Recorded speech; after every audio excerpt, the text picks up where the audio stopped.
नमस्कार, मैं रामू काका और आप देख रहे हैं सरकारी अपडेट इंडिया। यहाँ पेंशन, सरकारी योजनाओं और कर्मचारियों से जुड़ी हर जरूरी जानकारी आपको तथ्यों के साथ मिलती है। ऐसी महत्वपूर्ण अपडेट लगातार पाने के लिए चैनल को सब्सक्राइब कर लीजिए। आज 13 जुलाई 2026 की स्थिति के अनुसार ईपीएस 95 पेंशन भोगियों और केंद्रीय कर्मचारियों से जुड़े कई महत्वपूर्ण विषय चर्चा में बने हुए हैं। सबसे ज्यादा सवाल ईपीएस 95 की न्यूनतम पेंशन को बढ़ाकर 7,500 रुपए करने की मांग, पेंशन के साथ महंगाई राहत और चिकित्सा सुविधा देने, 8वें वेतन आयोग तथा महंगाई भत्ते को मूल वेतन में शामिल करने को लेकर पूछे जा रहे हैं। सोशल मीडिया पर इन विषयों से जुड़े कई संदेश तेजी से वायरल हो रहे हैं। कुछ संदेशों में दावा किया जा रहा है कि 7,500 रुपए की न्यूनतम पेंशन मंजूर हो चुकी है और जल्द ही नई राशि पेंशनरों के बैंक खातों में आना शुरू हो जाएगी। कुछ जगह भुगतान की तारीख और एरियर की रकम तक बताई जा रही है, लेकिन क्या वास्तव में कोई अंतिम आदेश जारी हुआ है? आज हम इसी वास्तविक स्थिति को सरल भाषा में समझेंगे। सबसे पहले ईपीएस 95 की न्यूनतम पेंशन की बात करते हैं। वर्तमान आधिकारिक व्यवस्था के अनुसार पात्र पेंशनरों के लिए न्यूनतम पेंशन 1,000 रुपए प्रतिमाह निर्धारित है। ये राशि सितंबर 2014 से लागू व्यवस्था के अंतर्गत दी जा रही है। हालांकि अलग अलग पेंशनरों की वास्तविक राशि, उनकी सेवा अवधि, पेंशन योग्य वेतन, पुराने विकल्पों और योजना के नियमों के कारण अलग अलग हो सकती है। कई पेंशनरों को 1,000 रुपए से भी कम राशि मिलती दिखाई देती है। इसके पीछे कम सेवा अवधि, पहले लिया गया कम्यूटेशन, रिटर्न ऑफ कैपिटल या अन्य पुरानी कटौतियां कारण हो सकती हैं। इसलिए केवल बैंक खाते में आने वाली राशि देखकर यह निष्कर्ष नहीं निकालना चाहिए कि सभी पेंशनरों की गणना एक जैसी होती है। अब सबसे बड़े सवाल पर आते हैं। क्या ईपीएस 95 की न्यूनतम पेंशन 7,500 रुपए कर दी गई है? 13 जुलाई 2026 तक केंद्र सरकार, श्रम एवं रोजगार मंत्रालय या कर्मचारी भविष्य निधि संगठन की ओर से ऐसा कोई अंतिम आदेश सामने नहीं आया है जिसमें सभी ईपीएस 95 पेंशनरों के लिए 7,500 रुपए न्यूनतम पेंशन लागू करने की घोषणा की गई हो। इसलिए 7,500 रुपए को अब एक मांग के रूप में ही समझना चाहिए, मंजूर राशि के रूप में नहीं। विभिन्न पेंशन भोगी संगठन लंबे समय से मांग कर रहे हैं कि न्यूनतम पेंशन को बढ़ाकर 7,500 रुपए किया जाए। इसके साथ महंगाई राहत और मुफ्त अथवा रियायती चिकित्सा सुविधा भी देने की मांग रखी जा रही है। पेंशनरों का कहना है कि वर्तमान महंगाई के समय में 1,000 रुपए की राशि से किसी व्यक्ति की सामान्य आवश्यकताएं भी पूरी नहीं हो सकती। दवाइयों, अस्पताल, राशन, बिजली, गैस और आवागमन का खर्च लगातार बढ़ रहा है। ऐसे में जिन बुजुर्गों की आय का एकमात्र साधन पेंशन है, उनके लिए जीवन यापन करना बेहद कठिन हो जाता है। यदि आप ईपीएस 95 पेंशन से जुड़ी वास्तविक जानकारी नियमित रूप से प्राप्त करना चाहते हैं तो सरकारी अपडेट इंडिया को अभी सब्सक्राइब कर लीजिए। यहां किसी मांग को मंजूरी और किसी चर्चा को सरकारी आदेश बताकर प्रस्तुत नहीं किया जाता। कर्मचारी और पेंशनर संगठनों का तर्क है कि जिन लोगों ने निजी और संगठित क्षेत्र में 25 से 35 वर्ष तक सेवा दी, उन्हें सेवानिवृत्ति के बाद सम्मानजनक आर्थिक सुरक्षा मिलनी चाहिए। इन कर्मचारियों ने देश के उद्योग, निर्माण, परिवहन, व्यापार और अलग अलग संस्थानों के विकास में अपना योगदान दिया है। लेकिन सरकार को पेंशन में किसी भी बड़ी वृद्धि से पहले उसके वित्तीय प्रभाव का आकलन करना होता है। ईपीएस योजना से लाखों पेंशनर जुड़े हुए हैं। यदि प्रत्येक पेंशनर की राशि में कई हजार रुपए की बढ़ोतरी की जाती है तो सरकार और पेंशन फंड पर बड़ा वित्तीय दायित्व आएगा। सरकार को यह तय करना होगा कि बढ़ी हुई राशि का भुगतान किस स्रोत से किया जाएगा। क्या केंद्र सरकार बजट से अतिरिक्त सहायता देगी? क्या नियोक्ताओं का योगदान बढ़ाया जाएगा? क्या पेंशन फंड की वर्तमान व्यवस्था में बदलाव होगा? इन सभी प्रश्नों का उत्तर तय होने के बाद ही कोई स्थायी फैसला लिया जा सकता है। इसी कारण किसी प्रस्ताव या अध्ययन को अंतिम मंजूरी नहीं समझना चाहिए। कई बार सरकार अलग अलग संभावित पेंशन राशियों का आर्थिक प्रभाव जानने के लिए अध्ययन कराती है। अध्ययन का उद्देश्य ये देखना होता है कि किसी राशि को लागू करने पर आने वाले वर्षों में कितना खर्च होगा।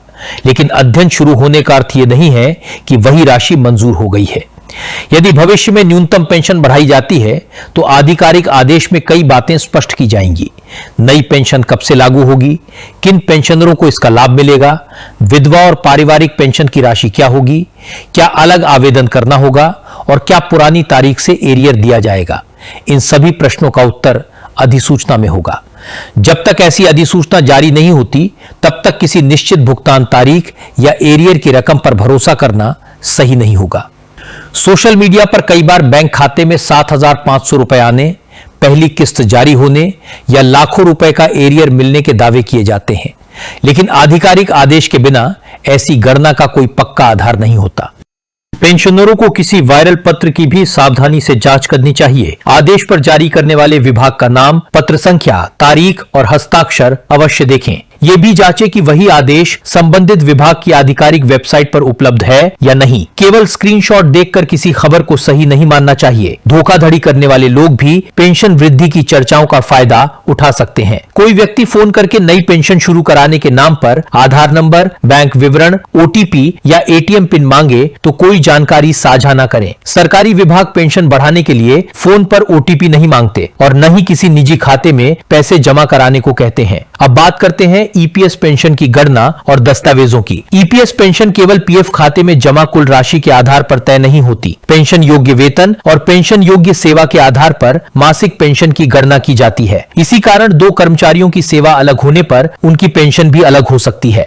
पेंशनर को अपने PPO यानी पेंशन भुगतान आदेश की जानकारी ध्यान से जांचनी चाहिए। नाम, जन्म तिथि, सेवा अवधि, बैंक खाता और पेंशन शुरू होने की तारीख में किसी प्रकार की गलती हो तो संबंधित EPFO कार्यालय में शिकायत दर्ज करानी चाहिए। शिकायत के साथ सही दस्तावेज लगाने से समाधान की प्रक्रिया आसान हो सकती है। जीवन प्रमाण पत्र भी समय पर जमा करना जरूरी है। यदि जीवन प्रमाण पत्र संबंधित प्रणाली में अपडेट नहीं होता तो पेंशन भुगतान रुक सकता है। डिजिटल जीवन प्रमाण पत्र की सुविधा उपलब्ध है, लेकिन प्रमाण पत्र जमा करने के बाद उसकी स्वीकृति की स्थिति जांचना भी आवश्यक है। ऐसी जरूरी प्रक्रियाओं और पेंशन से संबंधित बदलावों को समय पर जानने के लिए चैनल को सब्सक्राइब करना न भूले। सही जानकारी से पेंशन रुकने, दावा लंबित होने और अनावश्यक कार्यालयों के चक्कर लगाने जैसी समस्याओं से बचा जा सकता है।